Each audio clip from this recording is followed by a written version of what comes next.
In Fowler's Gate, I am known only as the captain. I am the thorn in the Margrave's paw. I am the terror deep in the hearts of this city's monsters, and the hope in the dreams of its innocent. But to one young girl in this nightmarish place, I am the parent that did nothing when the king's guards took her away.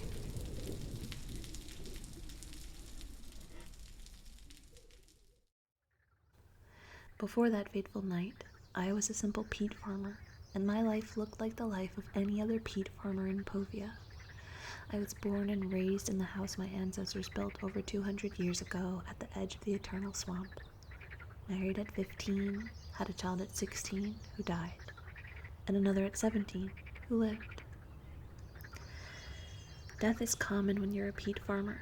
Swamp fever, rot foot, giant insects, venomous snakes, flesh-eating plants, raids by the lizard folk, and the occasional walking dead.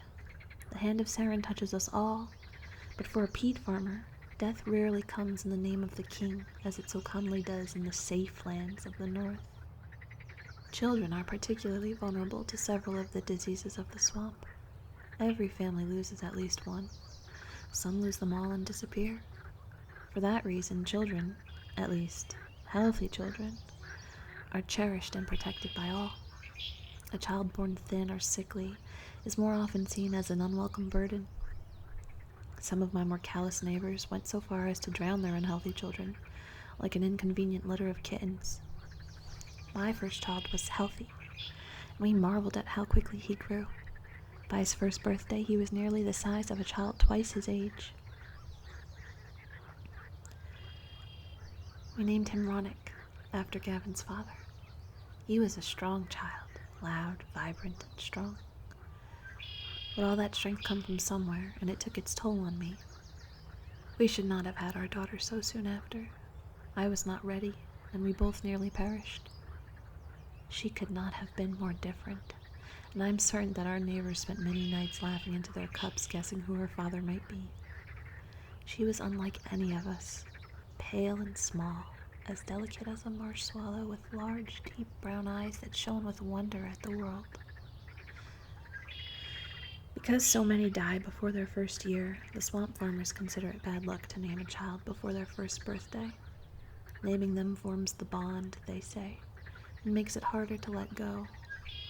But those who said that never held my daughter in their arms, or saw the life and love in those eyes. And so, against all conventional wisdom, I named her. She was my marsh swallow, though Ronick and Gavin called her Marcia. She enchanted us all with her eyes and with her voice. She never cried or laughed as other babies do. Her voice rang out like a silver bell, pure and clear even in the rain. We loved her so, and we despaired at the thought that we would likely lose her when winter came. After Marsh Swallow, I could have no more children, but to our amazement both survived. Not 1 or 2 years, but more than 5, when the children of the swamp were considered safe from the most life-threatening diseases. Not that there were not close calls. Ronick's face and body was scarred by the red mist when he was 6, and marsh swallows seemed to get parasites every year. Ronick would spend hours each day catching frogs so that she would not waste away. For 8 years, that was our life. And while it was hard, it was good. And for 6 of those 8 years, Marsh Swallow and I shared a secret. We could speak directly into each other's minds. At times, I could hear Ronick's thoughts, but only faintly, and never Gavin's or those of our neighbors. I assumed it to be a mother's bond with her children, until the night the handmaidens aligned. I remember waking in bed with a terrible pressure in my head, and hearing from the children's room Marsh Swallow crying. I reached out to her 5-year-old mind and saw strange and terrifying symbols. Strange because I knew at once that these images came from some outside force, yet we were shaping them together between our minds. And terrifying because we knew that whatever had put these images in our minds through our dreams did so purposefully, and that these would forevermore be the only dreams we could ever have. In later years, I would learn of others who had similar dreams. They call themselves Silomancers, and they are compelled by their dreams to hunt for pieces of a broken moon, and use symbols from their dreams to shape the moon's ore into bizarre devices that they implant within their bodies. Perhaps it was our link that spared us that fate, for it became a game to us. Without understanding what the symbols meant, we learned how they could fit together and spent years creating increasingly complex maps for each other to explore and puzzles for each other to work out. I loved all my family, but this was a special deep bond that grew stronger over the next 3 years. But one morning, in her 8th year, the household was awoken by marsh swallows screaming as one possessed. I tried to connect to her, but my mind was assaulted by visions and sounds so terrifying that I simply could not comprehend them. The tiny glimpse I received shook me to my core. I knew that more than a moment of that, and my mind could be cut to ribbons. I cannot imagine what it did to my daughter's mind, but it changed her. It changed everything. From that day on, she seemed to exist in a perpetual dream. She hardly spoke, not even to Ronick, and the songs she would hum under her breath filled us with a nameless dread. Gavin and I had our suspicions, but we dared not speak them aloud, not even to each other. And that may have been our family's undoing. On the first night of the Song of Saren the following year, Gavin and I were observing the rites of Saren's night when a loud wailing dirge began outside. We knew the clear bell-like voice and rushed into the night. Marsh Swallow was standing far out in the bog, her nightgown glowing like the light of Ilea herself. In the darkness beyond her, dark shapes moved through the water toward her. The wind brought their scent to us, and we knew that our deepest fears had come to pass. Gavin sprinted out toward her immediately, but I, in a moment of panic, reached out and touched her mind again.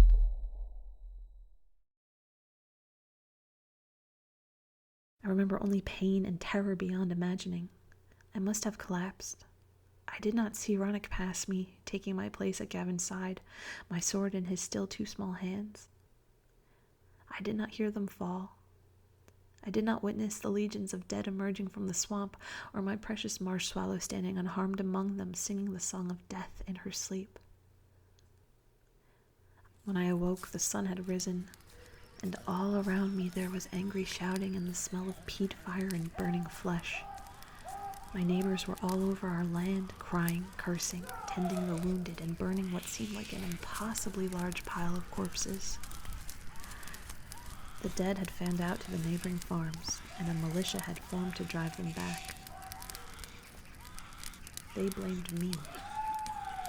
It made sense, in the way things do for those beset by fear and the anguish of loss. After all, my daughter, so frail and unlikely, survived, where my husband and son had not. They accused me of making dark pacts with Saren. I knew better than to argue. That would only heighten their anger and stoke their thirst for vengeance. I resolved to take Marsh Swallow and go, when a call went up from somewhere in the crowd to put me onto the pyre. Perhaps I should have struggled for show, but my family was cut in half and I could not hope to overpower or escape the mob. And so I simply could not participate in the farce of resistance. I was led to my doom by the people I had known all my life, friends I had played with as children, and whose children I later helped to deliver. I should have been outraged, but I felt nothing. The heat of the pyre caused me to halt instinctively, and someone shoved me roughly toward the flames. My daughter's scream rang out in my mind, and the corpses began climbing off the pyre to attack the mob. Marsh Swallow drifted among them, and anyone who approached her fell, lifeless, to the ground. When the last of our still-living neighbors had fled, my daughter simply sat down in the grass and picked wildflowers. The next garrison was a hard ride north. This was before, and I came to learn, part of why High Rock Fort became the fortress it is today. I knew that a rider must already be nearing the garrison. They would surely have left as soon as the fighting began. I considered running, but only for a moment. We could not hope to outrun them without heading directly into the swamp, and whatever power my daughter held over the dead could not hope to protect us all from the living dangers therein. In the end, there was nothing to do but wait. Running would have only solidified our guilt in their minds, and at that time I still clung to the foolish hope that they might listen to reason. They did not. I expected them to execute us, and I stood silent and unmoving with my daughter at my side as they rode up. They surrounded us, weapons drawn, and I closed my eyes and waited for death. Instead, they pulled Marshmallow from me and sat us on different horses. One of the crown wizards produced a scroll from his clownishly large sleeve, unrolled it with great pomp, and without so much as glancing up at us, declared us guilty of raising the dead to slaughter our neighbors and, presumably, take their land. I tried to protest, but he made a curt gesture and my voice simply disappeared. The wizard then made the same gesture at Marshmallow, though she had said nothing. We were led down the west road, away from the farm where we had lived our entire lives, past the fearful and hateful looks of our neighbors. We rode for hours in what was, for me, absolute silence. So I was startled when I heard my daughter's voice in my mind. Mother, what is happening? I could feel the pressure of that unimaginable and terrible force, the song of Siren behind her voice. She was straining to keep it contained to protect me. I could not lie to her and said only, "I don't know, child, but I will not let them separate us." She smiled and winced. The pressure in her mind was becoming too much for her to bear. I shook my head slowly and she left my mind. Within moments she collapsed and nearly fell from her horse, but one of the guards rode beside her and balanced her gently without waking her. I memorized his face, and when I caught his eye I thanked him silently. That one small kindness. After all this betrayal, all of this pain and loss, I buried my face in my hands to hide my tears, and I silently cried myself to sleep. When I awoke, we were heading north, but my daughter and her guards were no longer with us. My voice had returned, and I asked where she was. Fowler's Gate, they said. They had sentenced her to death, but not a merciful or quick one. The horrors of that city, built by and for the worst criminals of the kingdom, would surely swallow my little girl whole. I was sold to the Octavians, and for a short time I worked in the stables of one of the lesser war marks of their people. One night, a thief broke into the stable and tried to steal one of the horses. I felt no great affection for the Warmark or his horses, but I despise thieves, and I took out my frustration and rage on him. His was the first sentient life I ended, and the only one I did not mourn afterward. The Warmark was impressed, having mistaken my rage for a lack of compunction. The Octavians are warlike and keep slaves, but they are known in all the lands for their strict adherence to their word. Even the most casual or ill-conceived promise is as currency to them. So when he offered me a deal, serve my 4 years in the stables, or serve 1 year in his army and have my freedom, I chose the latter. I was no warrior, but as I have said, life as a peat farmer is not easy, and I adapted quickly to the life of a soldier. I trained with the best, driven by the purpose and the hope that my daughter might survive long enough for me to come and rescue her. I learned to kill quickly and silently. I learned to conserve my energy, to parry much stronger attacks with little effort. I learned to tell when an opponent will move and where, seemingly before they know themselves. I learned about the scions and the Silamancers, and for the first time I saw symbols like those in my dreams drawn by another hand. In Octavia, Silamancers enjoyed some freedom, so long as they used their talents for the good of their never-ending wars. But in Povia, they said, Silamancers are either killed or sent to Fowler's Gate. And like the game Marshmallow and I had played for years on our minds, the pieces suddenly rearranged themselves into a new pattern, and I had a plan.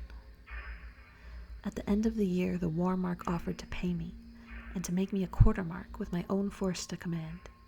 We were not friends or comrades, but we had developed a mutual respect, and before I left I offered him a deal.